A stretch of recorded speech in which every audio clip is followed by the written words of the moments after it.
Hi everyone, it's Tom with the LEC recap of week 5 of the LEC Spring Split. I'm gonna try to keep this video a bit shorter than my last one because I noticed that one went on for 40 minutes, which is a bit on the long side. It's not much of a recap at this point, so I'm gonna gloss over the matches a bit quicker. If you like this format better, let me know in the comments below. If you prefer it the longer way, then also please let me know in the comments below. So, we start with Schalke 04 versus SK Gaming, and as unexpected, perhaps, SK Gaming got a bit of a cheese out of the jungler because they waited for Gilius in a bush and got a very early kill. However, from there on, it was a super slow game. We just had 2 kills at a 20-minute mark, and SK was just failing to use that lead that they gained by Gilius early on into something else. Schalke, in the meantime, was scaling up, and they were looking actually like they were going to win the game. However, they also failed to use their advantages properly, and SK punished the overstepping Schalke a few times very well, and all of a sudden they were playing in 5th gear. They were playing very proactively, they were playing all around the map and punishing Schalke at every opportunity. Now, Tinks, who played Skarner and in the early game admittedly didn't do as much as he should do on the champion, started to live up more towards the end of the game, got a few good grabs on the enemies, and yeah, from there on, SK Gaming just basically rolled towards a victory because Schalke 04 kept overstepping. Also, once again, a very good performance from Treats, the support player on SK Gaming. So, a bit of a back and forth between both teams, who both were making their mistakes, but in the end, it was SK Gaming who got out on top. Then we had XL versus Mad Lions, and we had a spicy pick there because Kane was locked in for Elyoya, the jungler on Mad Lions, and that was obviously a noteworthy pick. Now, XL did try to punish him early on, did that very well. They took away some of the camps, which Elyoya didn't realize, meaning he would be behind on XP from very early on and only come online later into the game, much later than usual, meaning that XL could use this advantage to snowball and win. However, they gave that advantage away very early again, and obviously it's very sad for Dan, the jungler on XL, what happened, because what happened was that XL's bot lane overextended way too far into the bot lane, and from there on Elyoya just ran in there, got a kill, was back on the horse, and climbed back into the game as well. And it was a feast for Elyoya. Honestly, the game was just all centered around him because he did so much damage. He was all across the map, ganking XL wherever he could, getting kills. And I think Mad Lions also, as a team, stepped up a lot with their great team fighting. But if I have to show a highlight of a clip, it has to be Elyoya, who performed just incredible on Kane. Coming in from Gragas as well, so he may start to lose out a bit more in the individual 1v1 to provide more for the team, as Torre is just getting absolutely destroyed here. Elyoya waiting, looking for an opportunity. Here he goes. Blade's Reach comes out. Dan now going to be in trouble. Umbral Trespass comes through as the 1v1 happens off to the side. Carzzy now isolated. They're just going to start mowing down these kills. There's nothing left for Patrick. Triple he pulls kill out with the red. Then we went to G2 versus Astralis, and if you remember, this original match went pretty closely actually. G2 won in the end, but Astralis gave them a good fight, and Astralis did actually put up a fight again as well. Now, I have to say though, it was G2 more having a fun game, quote unquote, you know what they always have every now and then, where they just fool around a bit and allow the enemy to be close to make it a bit more difficult on themselves, which is contrast to their first meeting. But Astralis did try to use the opportunities well. However, unfortunately for Astralis, as the game ramped up, you could see Caps was going to be the carry. He was playing the Rise and dealt so much damage all across the board. He was literally launching nukes with his Q, poking away at Astralis. That said, Maggie Felix, who was once again playing the core kill on Astralis' side, also started to do more damage towards the end of the game, and for a while it looked actually like maybe Astralis could find one window of opportunity to win, but yeah, in the end, the fights were entertaining in this game, but G2 was definitely ahead of Astralis in most of them.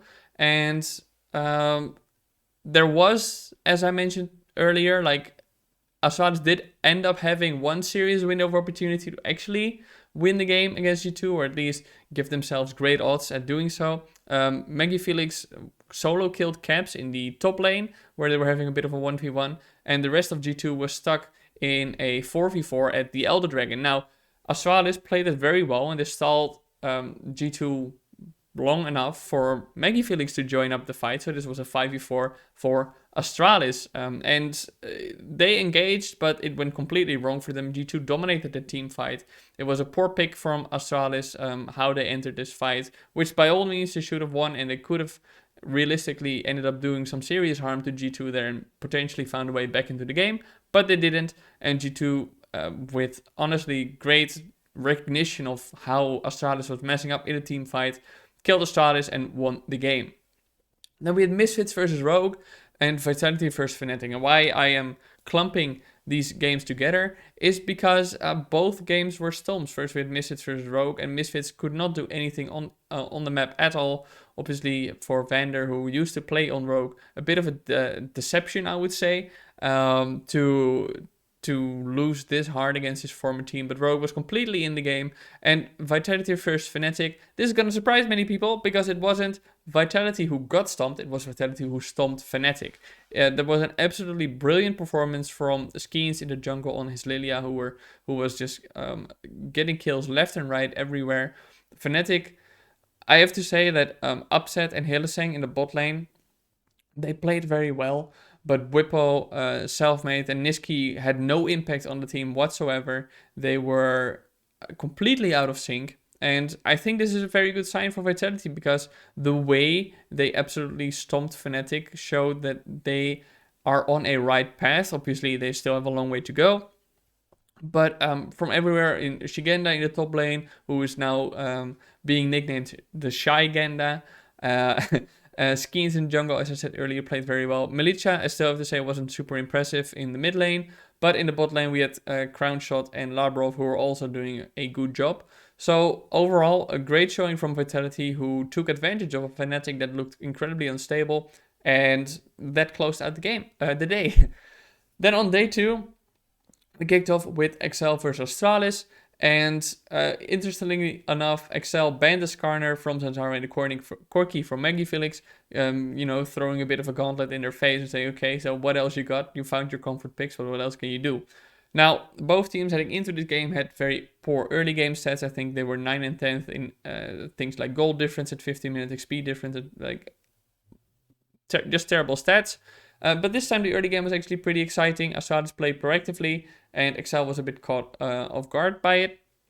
And what was so weird to me is that Excel tried to return the aggression of Astralis when Excel should have had a better scaling composition. So they were trying to match Astralis' aggression and weren't able to do so, and with that kind of threw in their own windows.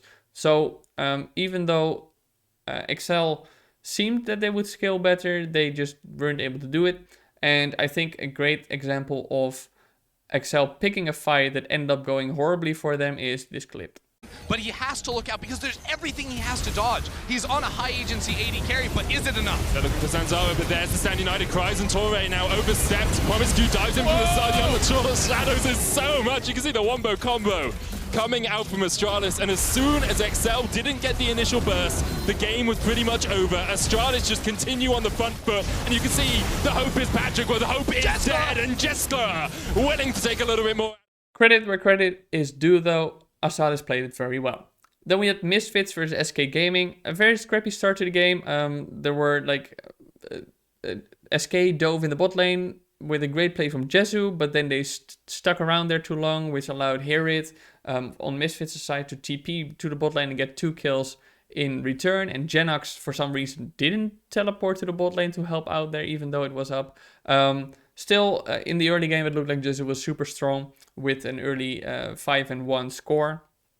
And on Misfits' side, the kills were much more evenly distributed. However, I have to say that Misfits held on pretty well and climbed back in kills. They started to play around the map a bit better and noticed that, okay, here is where we can take an advantage. For example, like pushing out the lane and getting gold there to get their carries more gold and items so they could fight SK better. And they were actually doing a pretty good job. But when Misfits had taken down SK's Nexus turrets, meaning they were just one objective away from winning the game, Genox had completely other plans. He'd been playing the Aatrox and he had been having a pretty quiet game. And prior to the Nexus turrets falling, he had one great fight where I think he got a triple kill. And with the Nexus turrets down, he decided, no, we are absolutely not losing this game. And he once again obliterated Misfits in team fights. I think he once again had a 1v3. Credit to Treats, however, who was having a bit of a rough game early on, but ended up in the later team fights setting up great opportunities for Genox to be able to obliterate, to delete the members of Misfits from the map. And with one huge final fight, Genox popped off again, and from there on, SK just ended the game just like this. It was back and forth a lot, and poor Misfits, who were not able to close out the game, even when they had already taken down the Nexus turrets of SK Gaming. Then we moved on to Rogue versus Vitality, and this was a bit of a sleeper match, because Rogue played a super slow game, and Vitality thought, okay, well, we'll play a super slow game as well. I think a notable thing that that happened and was like around 20 minutes that the games got a bit looser, where objectives became more important for the teams to play for, and Rogue had a composition where they, I think, like, it's the most typical Rogue composition with Senna, Tahm Kench in the bot lane, like farm and scale. They had Azir in the mid lane, for Larsen, obviously his signature champion at this point, and who also just farms and scales into the late game. In the top lane, you had Odo Amne on Shen, play the weak side and help out your team late. So all across the board, it was just a super standard Rogue composition. Vitality had picked up a bit on Astralis' trends, because they picked up a Corki in the mid lane, and Militia was actually started out dealing some pretty serious damage as the game progressed. Obviously, Corki is also a scaling champion, and he almost single-handedly put Rogue kind of in check, or kept them in check rather, towards the end of the game. But in the end, it was Vitality's inexperience with closing out the games that really cost them, because you could see that when positioning around objectives, Rogue got better, and you could see this as well in the final fight of the game, where just pure by brilliant play from Odo Amne, who honestly together with Larsen had been having one of the best games they've played so far this split. But let's take a look at what happened. Sama's side, he needs to be near Larsen too. Now Hans is a little bit isolated, but the damage comes through 3 autos, and Shigenda almost falls. That is critical. Rogue now with an opening. When that bot laner is actually activated, Senna does work. A defensive Valkyrie. That is not what Vitality need. Wants the flank from Shigenda. Looking for a flank. The baby cage is available. The big one chunks out Larsen and Hans Summer, but look at the heals. Look at that. A pin against the wall. That will get some additional chunk of the Odo. Oh, no. The dash! The taunt! Crown Shot forced to run for his life. Vitality are scattered. They are split, and they are shut down in the river. They are surrounded by Rogue members, and the last few hits will come in. The Empress Divide keeps Rogue alive, and Vitality will lose it at the final. So yeah, this fight decided the game in the end, and off the back of this, Rogue was able to end the game. Once again, a 2-0 week for them. Great showing from them. I have to say though, Vitality looked a bit better, so against Rogue losing, maybe they shouldn't beat themselves up too much over it. Then we had Mad Lions versus Fnatic. And much like in week 1, it was a super scrappy game. Fnatic started off pretty well. I think Hylissang and Upset, similar to the match on Friday, had a great start. Hylissang was playing super well on Alistar, zoning Mad Lions away very well, stalling as much as possible where he can. And I just think overall he played a very good game. But once again, there was a lot of fighting all around the map, similar to when these two first met in week 1 of the LEC. And while Fnatic's bot lane seemed stable, seemed to be able to handle it, it was once again the other 3 roles that were not doing enough. And I think Bwipo and Selfmade especially were not having the impact they should have had on the team in this match against Mad Lions. But Mad Lions, when you decide to fight them a lot, Mad Lions will happily do it, because they are good at setting up team fights and they are good at playing the team fights. And they once again were so against Fnatic. You could see that they knew much better what their champions could do and what their champions were able to achieve within a team fight. And Fnatic seemed a bit panicky when they were engaging with these fights, and I think that Upset and Hylissang tried their very, very best to be able to pull it back for Fnatic, but in the end, Mad Lions just was the better team in the game. I think later in the game, you could definitely see that Armut, who was playing pretty well in the top lane, and 1v1 versus Whippo fell away a bit in the mid game. But towards the end, he was basically the reason why Mad Lions was able to close out the game, because he had 2 great ultimates with his Gnar. First, he slammed, I think it was Niski or Upset into a wall, and Mad Lions was able to kill him and push and apply a lot of pressure on Fnatic. And later on, he definitely had just literally the winning ult where he slammed 2 Fnatic members into a wall. And from there on, Mad Lions won the game. Then finally, we had G2 versus Shogun of Heroes, the 5th and the match of the week, actually. Now, G2 whipped up something we haven't seen in a long time. I think this was the first time it was actually competitively played in the LEC. I don't recall correctly, but I think that was mentioned on the broadcast. However, Mickey X had played it before as a support player. I think he had played Sion 3 times before in his career. I'm not entirely sure on the stats, but anyway. Senna and Sion bot lane was a super surprising pick, obviously. On Schalke's side, Gilius was on the Skarner, who Gilius had been beaten by 2 Skarners before, so now he was like, okay, what you can do, I can maybe do better. And Kai'Sa was banned by G2, so they were telling Neon, okay, what else you got? And Neon had to play an Ezreal. Now, the early game wasn't very explosive. I think you could see, though, that G2 was having a much more comfortable time playing against Schalke 04 this time around. Obviously, Schalke 04 were the ones who defeated G2 for the first time of any team beating G2 in the LEC Spring Split this year. So, yeah, it wasn't very explosive, but you could see that G2 had a much better read on what they wanted to do as well. And Schalke 04 were in their first meeting between these two teams. Schalke 04 was playing across the map and applying pressure and knowing where to pick. They weren't doing this, and this is exactly what G2 wanted, because with the Senna in the bot lane, you're just going to skill until infinity and you will win. Now, as for Gilius' Skarner pick, he wasn't able to do much, because what you want to do as a Skarner is jump into a lane and drag the enemy into your team so you are able to kill them. However, your target is mostly the mid lane, and Caps played around Gilius almost perfectly in every opportunity. He knew exactly where to stand and to keep his abilities on cooldown, especially the dash, obviously, so you can dash away from his Skarner. So G2 was simply more consistent in every lane, but especially the bot lane, I would say, stood out for G2. The synergy between Mickey and Reckless was phenomenal. Absolutely heartwarming to see these two play so well together. And I think when you ask, but wait, why would G2 play Sion in the bot lane, especially on a support champion? What's the goal here? Well, when paired with Senna, he can do, they together can do some amazing things. And this clip has been shown around all across the League of Legends community, but it's worth highlighting it once again, because this is what they can do. One more dragon to go. That's a 25-minute Mountain Soul. And Neon takes a gigantic... Oh, there it is again! It's again! Oh! That is beautiful! The snipe from downtown! And the emotes! Oh, let's see it again. Oh, give us the zoom in. Give us the zoom in, please, please, please. So they put the W on the cannon, and then they fire it into... And Neon just gets rooted. He can't react in time, doesn't have the flash. And then the ult as well, the CC combo. There are no words. Now, landing that the first time, you might question, was it coincidence? But the second time...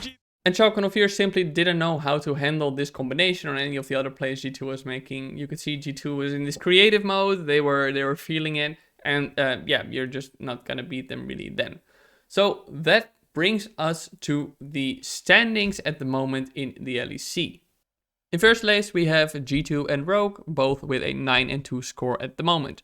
Mad Lions climbs up to a 3rd spot after a 2-0 weekend and now has 7 wins and 4 losses. Fnatic with an 0-2 weekend drops to a 4th place with a 6-5 score. SK Gaming with a 2-0 week as well comes in at a shared 4th place with Fnatic. Then we have Schalke 04 and Excel both at 5 and 6. Astralis is now in shared 8th place with Misfits, both who have a 3-8 score, and Vitality, after picking up one more win this split, is now 10th with a 2-9 score. Now for some quick thoughts on the teams. I don't think I need to say much about G2 and Rogue because both have been playing very well and absolutely slapped this weekend. I will say about G2 that things like the Sion and Senna bot lane is what everybody likes about this team, and I think it's really heartwarming to see and refreshing, and also kind of a boost to see that Reckless and Mickey already are at this comfort level where they're just able to lock in these weird picks. And when it comes to that Sion Senna bot lane, Reckless later shared it was just literally Mickey who said, hey, you know what, don't worry, you just land your W, your root on a minion and I'll do the rest. And that level of trust they have in each other already is definitely great progress to see. Then Mad Lions, great for them to have a 2-0 week. Obviously, I still think that this team is not in the top shape they were yet, but especially seeing Elyoya, who played phenomenally in the jungle, now find his comfort and find a place where he is able to carry the team, which in both games he absolutely did, is fantastic.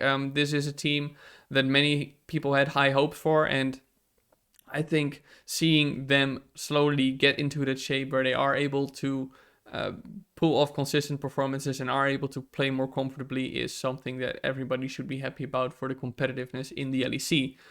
Fnatic, rough week, 0-2 obviously after a 4-game win streak, now going 0-2. That's just, yeah, it sucks for them. I honestly didn't see this coming, obviously, especially their game against Vitality, the last place team. Losing that is a big blow to them, and I really wonder how they're going to be able to recover for this, because they seemed like they were able to be on track, but especially Bwipo, who had such a great performance in week 4, now falling off, and I mean, he didn't single-handedly lose in the game. That's definitely too much to say, but a losing factor for them, together with Selfmade and Niski, who also didn't have like much of influence on the results. You just had Fnatic's bot lane, Upset and Hylissang, who have been consistent and who have been playing well, who are kind of, at the mercy of their team at this point. So I really wonder how they're going to take this loss, if this is going to reignite them and burn that passion like it would for a team such as G2, who come off back of a loss much stronger usually, or if this is going to cause further frustration as we saw in the summer split last year. SK Gaming, I think it's really good to see SK Gaming pick up 2 wins. I'm super excited. I think these 4 rookies had a lot to prove, obviously heading into the split, and I thought it would take them a lot of time to come online. Now, I'm not going to say that they're there yet, because it requires more consistency against better teams as well than the ones they played this weekend, to be able to say, okay, this is a team that's definitely a guaranteed playoffs contender and can do maybe even reach a top 5. But seeing now in this game, I would say Genox pop off on an Aatrox, who I think so far in the split hasn't been super, like he hasn't been a losing factor on the team, I think, but yeah, he was kind of neutral for me, and now being able to carry the game, especially one against Misfits, where he just says, no, we're gonna win. It's very good sign to see. Treats, as always, keeps playing well. Jezu had a very good weekend and played well, so I think overall I'm very happy with how this team is performing. I think Blue still is not a mid laner who is living up to any of the hype that was with his name heading into this split, but who knows what he can do later. If now the team is blossoming more, maybe he's just somebody who blooms late, right? So far the progress of this team is really refreshing to see.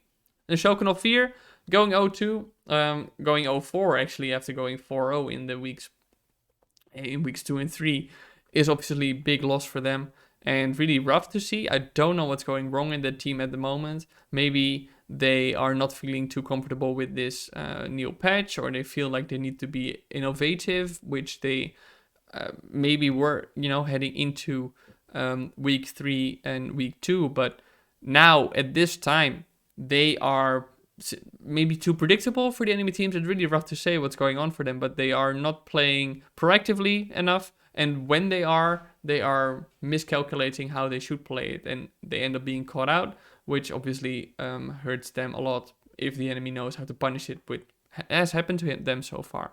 Then XL, 5 and 6. Yeah, also a rough weekend for them. Absolutely. They didn't play well when they had an advantage, and I think that is something to seriously look at.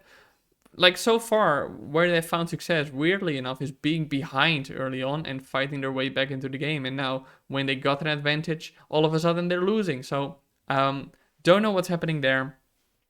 And, yeah, it's tough to say where it exactly went wrong for this team. Obviously, this team has relied a lot on Patrick, and Patrick wasn't able to carry them. Then they are in trouble, which is obviously a problematic sign, but maybe they'll bounce back. Obviously, this 5 and 6 is still pretty decent for this team, so let's see what they do the next weeks. Then we have Astralis and Misfits. Let's start with Astralis in alphabetical order. We have a team that I think is, I don't know, for some reason they seem fine with not being a serious playoffs contender, even though they are improving at this point. It's small, and I think the biggest progress we have seen from this team has happened in the weeks prior. I think they're flatlining a bit now when it comes to their progress, and maybe this is the peak of their performance. I hope not, obviously, and I'll say this for every team, because the more teams that perform well, the more interesting the league gets, right? So, yeah, Astralis, not much to say about it, honestly. I think it's not a good team. But they are able to take away some surprise wins here and there, and that's also something that can make the league interesting. Misfits is hugely disappointing in how they approach the game. When you have your enemy Nexus towers down, there's almost no excuse for still losing it.